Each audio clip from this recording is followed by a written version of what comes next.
Hello, and welcome to page 1 of volume 2 of my graphic novel of comic strips titled Bound Earth.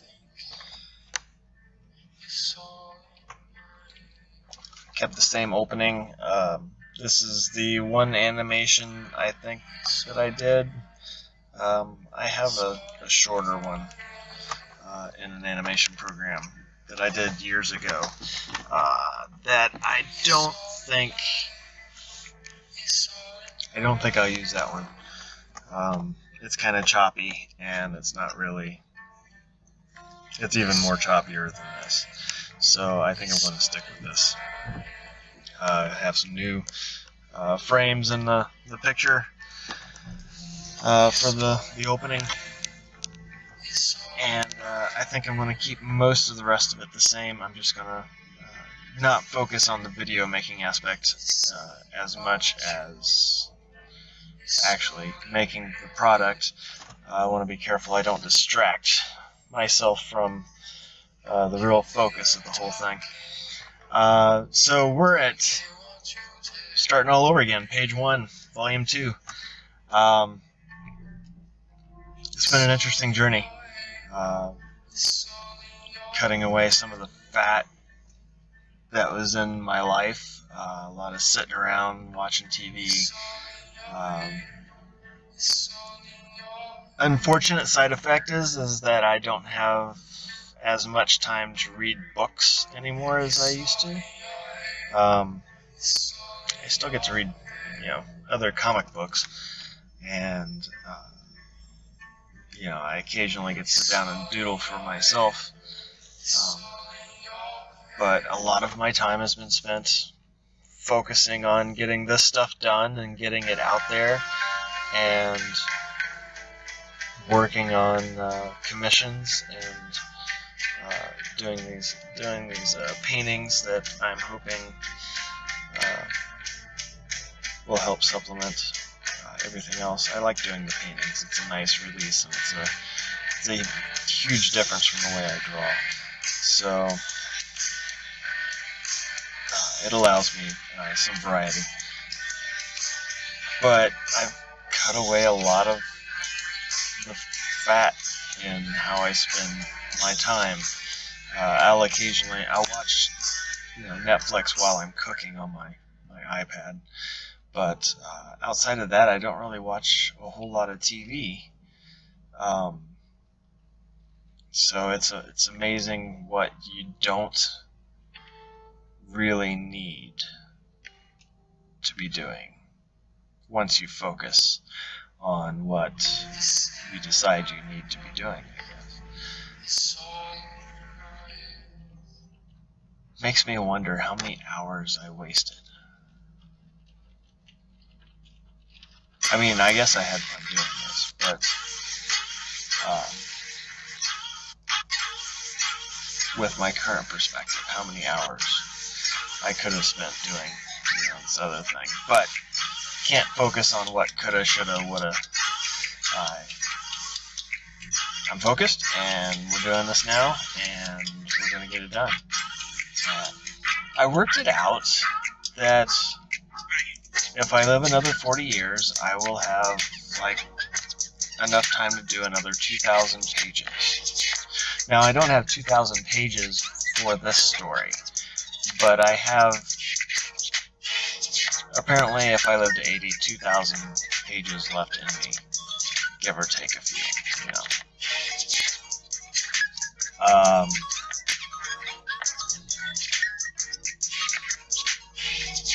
Personally, I don't feel that that's enough. I feel like I have more story than that to tell. May have to rethink how I do things if that turns out to be the case. But for now, I have about 2,000 pages left in me.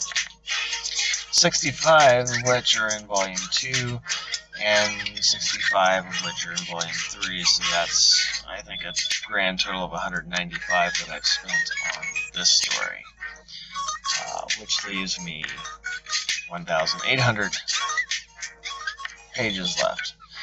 I have another story that I'm doing that's going to be 125-ish pages long, give or take.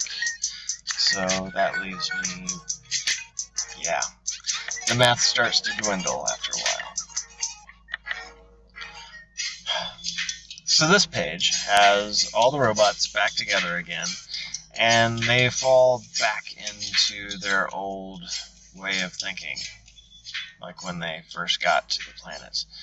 Of the five of them, four of them think they're in charge, and the fifth one is going to do all the work, they assume. There's a scientific term for this when you fall back into social patterns or mental patterns of how you used to be around these people when you meet them again. It happens at family reunions. I'm not sure what the scientific term is called. I'll have to look it up. Regressionism, maybe? So they're all back together, and I have a feeling that won't last. Some of these characters have had experiences outside the group that will not allow them to go back into the old patterns. It's good, especially if it was not a healthy situation to begin with, to not fall back into the old patterns, to recognize that there are old patterns and that other people will do it, but that you don't necessarily need to go along with that natural flow, I guess. It's a good lesson, I think. Make sure you stay true to yourself. Don't fall back into the patterns of who you once were when you're around the people from your past. So they're just kind of blindly following this caveman and, carrying his bags, and they're discussing the future, and the caveman just randomly stops in front of a tree.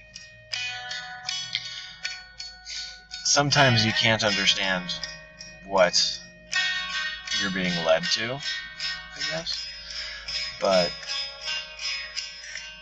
you're being led to it, and I guess you have to have faith at some point to just allow it to happen and to see what happens. Sometimes people know things that you don't. I'm not saying blindly follow somebody. That's not what I'm saying.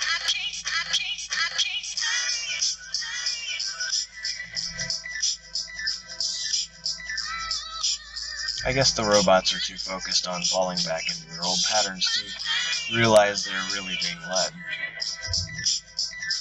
That goes to self-awareness, I think. Yeah, that whole thing goes to self-awareness. So we're going there.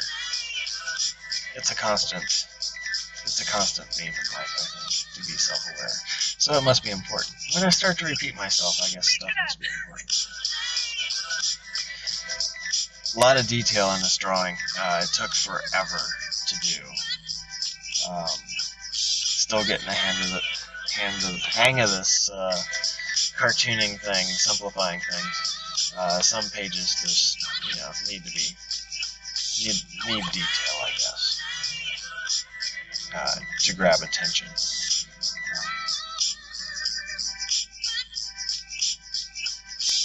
Some have more detail than others. We'll chug along. Thank you for watching. Thank you for listening to me. I hope that you enjoyed the first volume, and I really hope that you'll enjoy the second volume. The cartooning style evolves. You'll see the drawing style evolve over this book, and it will set up the big finish of volume 3. I hope you have a good week.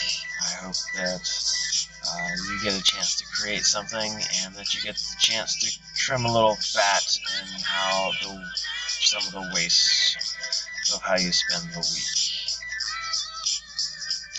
Alright, be creative, have fun, and I will talk with you next week. Bye.